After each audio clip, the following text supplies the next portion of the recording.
fiery horse with the speed of light, a cloud of dust, and a hearty "Hi-Yo Silver!" The Lone Ranger.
With his faithful Indian companion Tonto, the masked rider of the plains led the fight for law and order in the early western United States.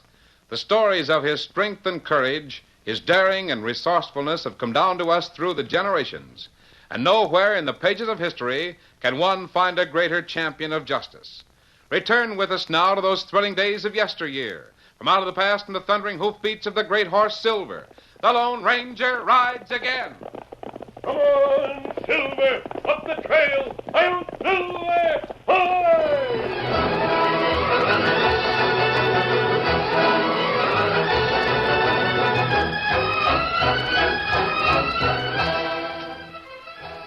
Early in the summer of 1879, Rutherford B. Hayes, then President of the United States, called to the White House James Brooks, the Chief of the United States Secret Service. You sent for me, Mr. President? Oh, yes.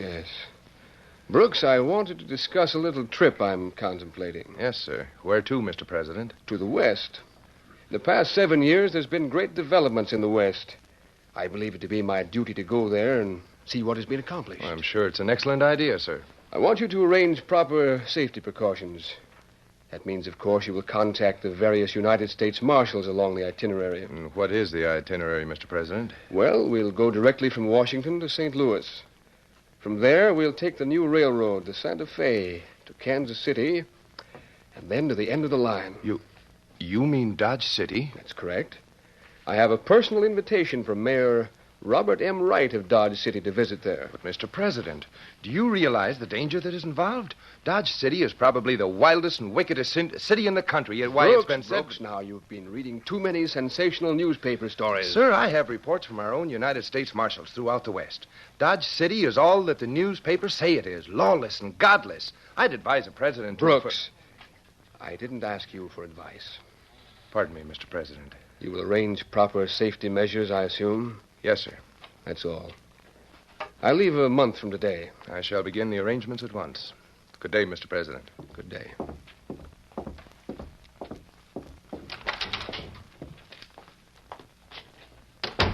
So he's going to Dodge City, and he wants protection. Well, there's only one thing to do. McHenry. Yes, Chief? The old man's going west. West? Yeah, Dodge City. No.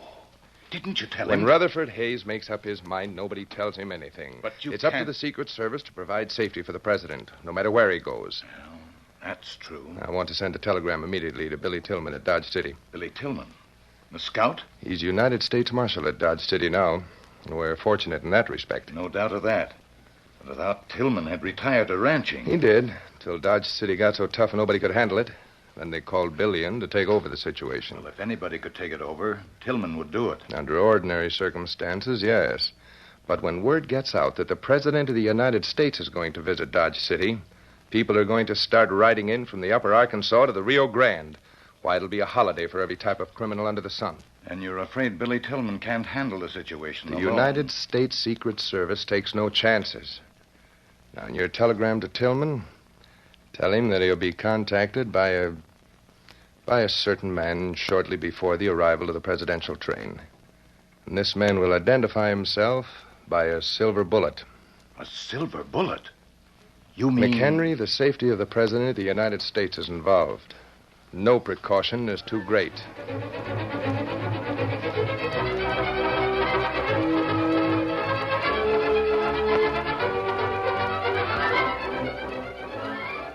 Dodge City, Kansas, far western terminus of the newly completed Santa Fe Railroad.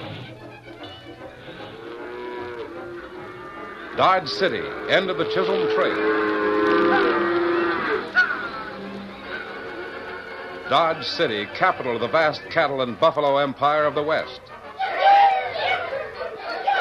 Dodge City, the untamed metropolis, sprawled along the muddy banks of the Arkansas, populated by a polyglot of buffalo hunters, cowboys, gamblers, adventurers, and gunmen.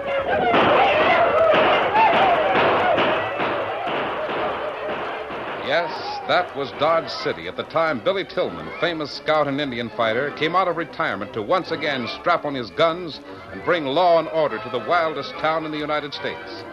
Billy Tilghman, blue-eyed and quick-fingered, who gave every killer a split second to change his mind before he drew a gun.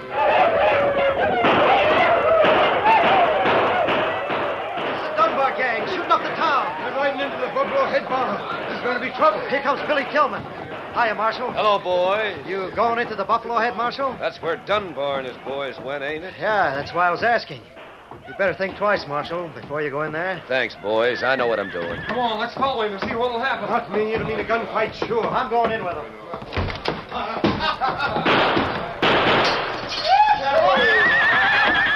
Hey, boys! Boys! Hey, look. The Tin Star. Get out of here. I reckon you boys better ride your nags out. This ain't no stable. Listen, Tin Star, I said get out. You, Tom Dolan, better known as Tom Dunbar? Which name are you using now? Dunbar. What about it, Tin Star? You better turn your gun over to Uncle Billy. Get this, boys. The Tin Star's begging me to give him my gun. Now, if you beg real hard, Tin Star, maybe I'll give it to you. It's against the law to pull a gun in Dodge City. Didn't you know that? Here, I'll take your gun. Get away from me. Why, I'll... Let him have it, Dunbar. Think twice. Think twice. There. He took the gun right out of Dunbar's hand. Dunbar's unarmed. Coolest thing I ever saw. And when you get ready to leave town, fella, just call by the marshal's office. You can get it back. Why, you dirty Tin Star. Now get out of here, all of you. I'll be seeing you some other time, Tin Star, and you can bet on that.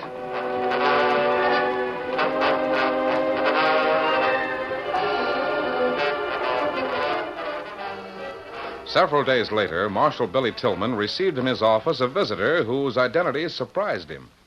Well, I'm glad to meet you. Bat Masterson and Bill Hickok have told me a lot about you. They told me many fine things about you, Marshal. When I got that telegram from Jimmy Brooks in Washington, I just didn't connect it with you. I should have remembered about the silver bullet. Tonto and I were on the lower Brazos when I got word from Brooks. We came here as fast as our horses could travel. I reckon you made mighty good time. The town is already beginning to fill up with people from all points. Yep. It ain't often folks out here get a chance to see the President of the United States. They'll be coming in by droves. Do you anticipate any trouble? Oh, no. Some of the boys may try to put on a show, paint the town, maybe. But that's just high spirits. Anyway, I think we should give the President a real Western reception. It's a good idea, as long as it doesn't get out of hand. Oh, by the way, I understand you had a brush with Tom Dolan and his gang last week. Oh, not much of a brush. Tom and his boys was riding a little too high in their saddles. I had to take Tom's shooting iron away from him for the time being. Dolan's a dangerous man, Marshal Tilghman. Maybe. Anyway, he and his boys moved on out of town. It was kind of embarrassing to Tom, me taking his gun from him. Don't look for him back real soon. I hope not. Now, Marshal, we'd better work out a plan of action. A plan that will guarantee the safety of the president while in Dodge City. Yeah.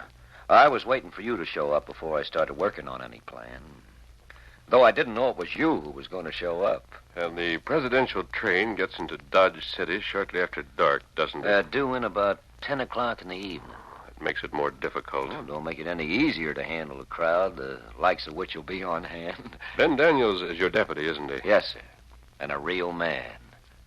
They don't come any straighter than Ben Daniels. I agree with you. The telegram I got said that the president and his party will stay aboard the train. I figure then Ben Daniels and me can provide all the protection needed at the railroad yard. Yes, the Secret Service men will be aboard the train. However, they'll want somebody who knows the local situation aboard also. Yeah, I reckon so. Who do you suggest we put on the train? Well, in his telegram, Brooks said the president would like to have as his guest a real live Indian. An Indian? Yes. You see, the president is vitally interested in the welfare of the Indians. No doubt he thinks it would be a good policy to have an Indian as his guest. Oh, good idea. But who? You know of my Indian companion, Tonto? Tonto? Sure. Why, that's great. I have two reasons for suggesting Tonto.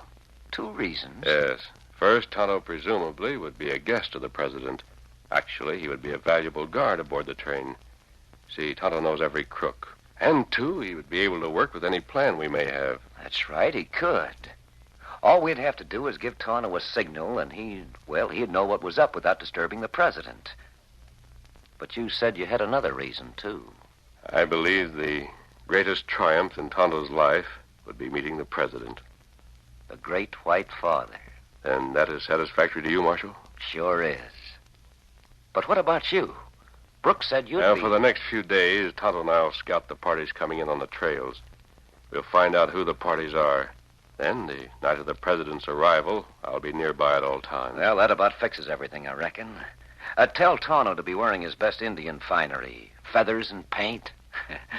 Mayor Wright will take him aboard the train to meet the president.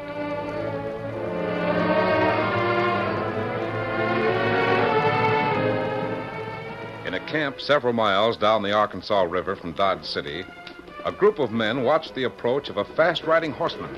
It's Dagger. Seems in a mighty big hurry. Maybe the Tin Star took his gun away. Now, listen here, you. All right, forget it. I didn't mean nothing, Tom. Whoa there. Whoa, boy, whoa. Guess who's coming to Dodge City tonight? By the way you're riding, I'd say the devil himself. Say, take a look at this. Read that, huh? President Hayes visits Dodge City. Town stages great celebration in honor of President. I'll say they are. Why, the town's gone wild. I never saw such a sight. Uh-huh. What else did you find out? What else? Oh, yeah. The town's still hot for us. Meaning what? I heard the deputy, Ben Daniels, saying that the first one of us what showed up would be jugged. Hear anything else? Yes. Come on, let's have it. You won't get sore at me now, Tom. Spill it. What is it? Well, the whole town's laughing about the Tin Star dehorning you, Tom. Everywhere I went, they was talking about it. Uh-huh. Why didn't you tell me that in the first place? Why, Tom, I thought you'd be interested about the president. Dodge City has been mine for a long time, and it's going to keep on being my territory. You better lay low for a while, Tom. That Marshal Tilghman is tougher than he acts. There ain't a Tin Star living that can keep Tom Dunbar out of Dodge City or anywhere else. You better take my advice. You men, get ready to ride. What do you mean? We're riding to Dodge City to call on the marshal, boys. You don't want to kill a United States Marshal with the president in town, you fool. There ain't no better time to do it.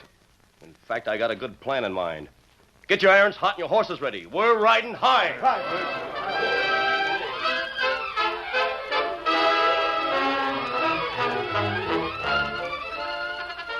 The curtain falls on the first act of our Lone Ranger story. Before the next exciting scenes, please permit us to pause for just a few moments.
Now to continue our story. As the Dunbar gang rode toward Dodge City to seek revenge for the insult and humiliation inflicted upon its leader, Tom Dunbar, the presidential train was nearing the far western terminus of the Santa Fe Railroad, its destination. President Rutherford B. Hayes was in a hearty mood as he discussed the trip with the chief of the Secret Service. Why, Brooks, you old boogeyman, you had me frightened a month ago in Washington, telling me those tall tales about how wild and woolly it is out here in the West. I'll admit things have been very peaceful, Mr. President. However, it was my duty, sir, to give you what information I had. Too many sensational stories in the newspapers, Brooks. I'm afraid your literary tastes run to the lurid. I got my reports from such men as Bat Masterson and Billy Tilghman. And I might add another very reliable source if I cared to, Mr. President. Just look out there on those broad prairies. As far as the eye can see, peace and contentment. Now and then a spread of cattle or a herd of buffalo. But that's not Dodge City. Well, nothing happened in St. Louis or Kansas City. Just large crowds, like it would be in Pittsburgh, Cleveland, or New Orleans. I hope you're right, Mr. President. Oh, by the way, Brooks, what time do we arrive in Dodge City? Due in at around 10 tonight. The railroad has cleared the track, but we can't make it any sooner than that. I would like to have entered the city in daylight in order to see it better. And, too, it would be early enough for people to greet the train. I suppose a big reception will be held tomorrow when the people can be present? Perhaps, Mr. President. But from the reports I have, the people of Dodge City can't distinguish daylight from dark. Oh, there you go again, Brooks, you old boogeyman. I'll wager there'll not be a handful of the toil-worn citizens of Dodge City on hand when the train rolls into the yards at that late hour. Yeah, well, one of them will be an Indian. An Indian? You requested it, Mr. President. To be sure, I did, yes. But I presume the Indian would join the presidential party tomorrow. You don't know Indians, Mr. President. Oh, incidentally, this Indian is a particular friend of a man you should know. Is that so? Well, I'm sure I'd like to meet him. Pardon me, Mr. President. Good evening, conductor. Anything wrong? A message from Mr. Brooks. We picked it up as we passed through the telegraph station to White Oaks a few moments ago. Oh, thanks, conductor. Dodge City welcomes the President of the United States. All safety measures taken. Signed, Billy Tilghman, United States Marshal. Well, that doesn't sound wild and woolly, Brooks. No, you'll be in bed sound asleep within an hour after we get there, I'll wager. I'll take that bet.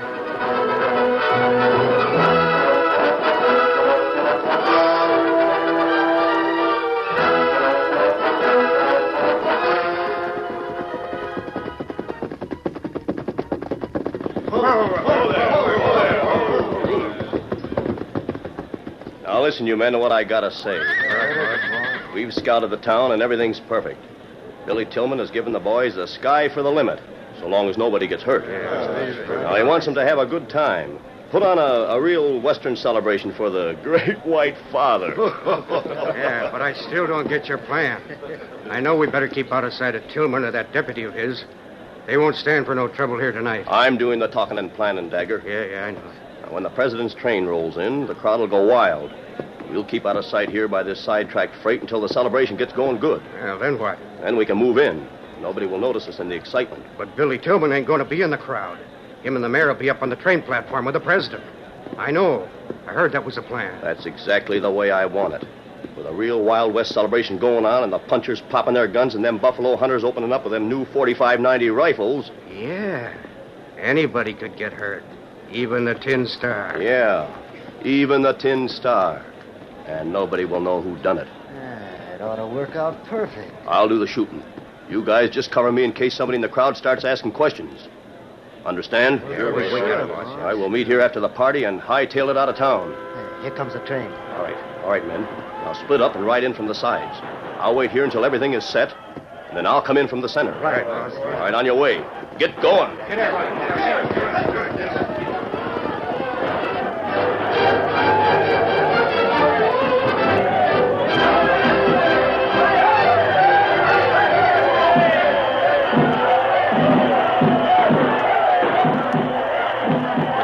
City throwing the wildest celebration in its history, President Rutherford B. Hayes received the welcoming delegation aboard his private train. His chief interest, however, centered upon the stalwart Indian in war paint and feathers, who stood in silent dignity as the president enthusiastically shook his hand. So you're Tonto. Well, this is certainly a great pleasure, a great honor. It heap big honor to shake hands with Great White Father. Tonto welcome Great White Father for all Indians. Well. Tonto, the son of a great Indian chieftain. Billy Tilghman and Mayor Wright here tell me you're a real friend of the white man, Tonto. Yeah, that's right, Mr. President. Tonto's a real friend. Great White Father, friend of all Indian. Billy Tilghman, good friend. Mayor, good friend. Well, Tonto, I never expected such a warm reception as the people of Dodge City are giving us. Cowboys and Indians make big noise for Great White Father. Yeah, Mr. President. That's their idea of showing how glad they are to see you. We really do it up in a big way. Tonto, I want you to meet my good friend, Jimmy Brooks. Howdy, Tonto. I've heard a lot about you. How? Jimmy, I actually believe you are still afraid this reception might turn into a war.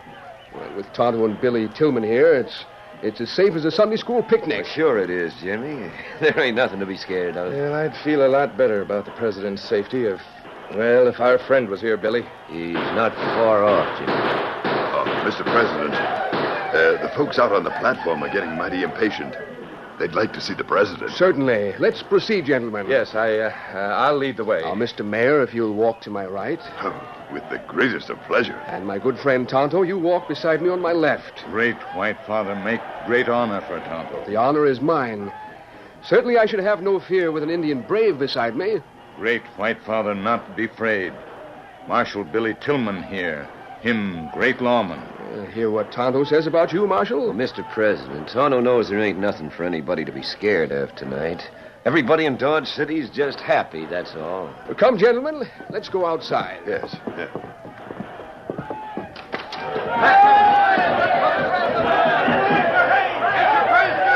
the president 3 cheers, boys!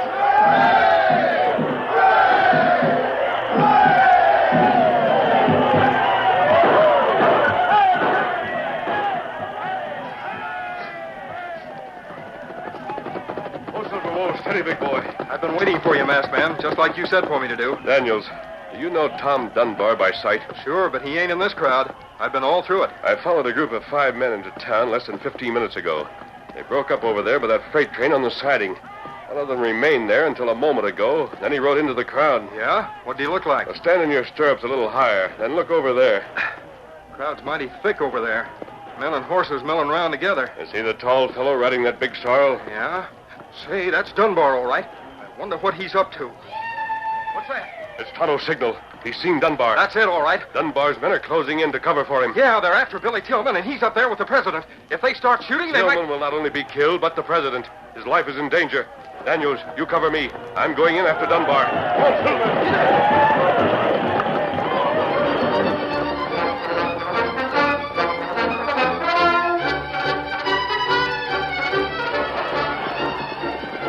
Realizing that Tom Dunbar and his outlaws were taking advantage of the Wild West celebration to make an attempt on the life of Marshal Billy Tilghman, the Lone Ranger rode the great white stallion Silver full speed into the excited crowd. As Dunbar aimed at the marshal, standing upon the rear platform of the train beside the president, the 2 guns of the masked rider of the plains flashed into blazing action. Dunbar's guns flashed once and went spinning into the air as a silver bullet winged to its target. In a flash, the great horse Silver was beside the lathered Mustang of the outlaw. Those close by saw the powerful left arm of the masked man swing a short circle. They heard the impact of a clenched fist on the outlaw's chin. They watched Dunbar crumple and fall from the saddle as if he'd been shot. Then the roar of gunfire attracted the onlookers as the masked man reined the great horse Silver into a spinning turn. Once again, the smoking guns of the Lone Ranger went into action as the crowd scattered for cover as the gunslicks of the Dunbar gang closed in for the kill.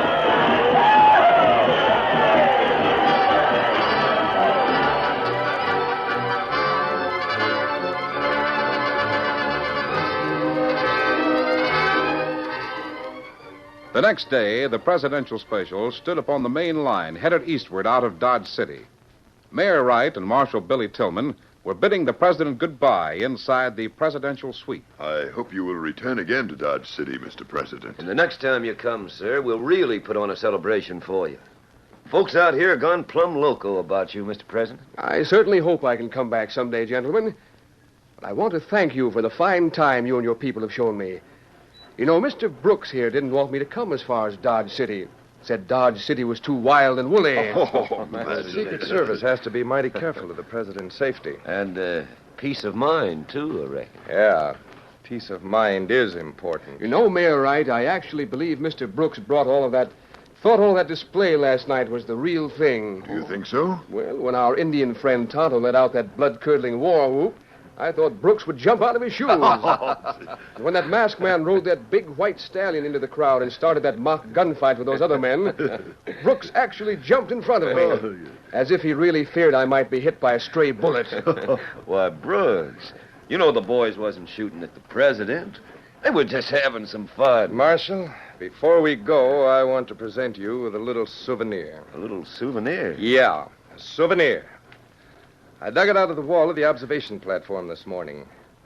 I think it'll fit the hole in your hat if you'll try it. Oh, yeah, sure it will. And, Marshal, if it hadn't have been for the fancy shooting of our masked friend, I might not have found it buried in the wall. Yeah, Brooks.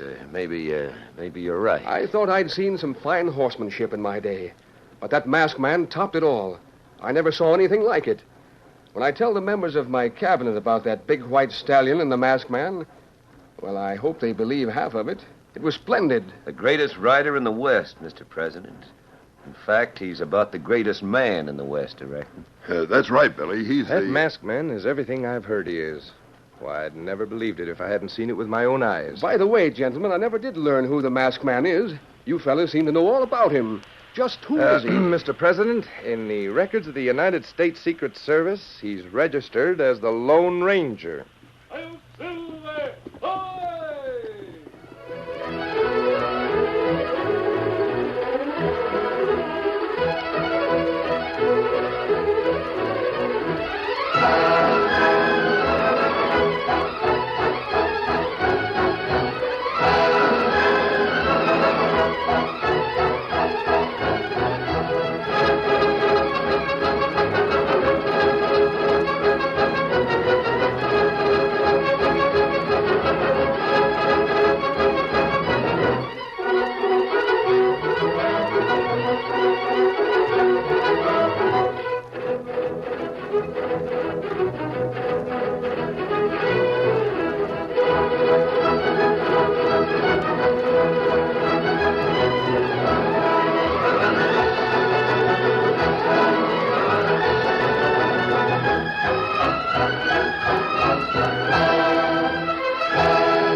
The story you have just heard is a copyrighted feature of the Lone Ranger Incorporated.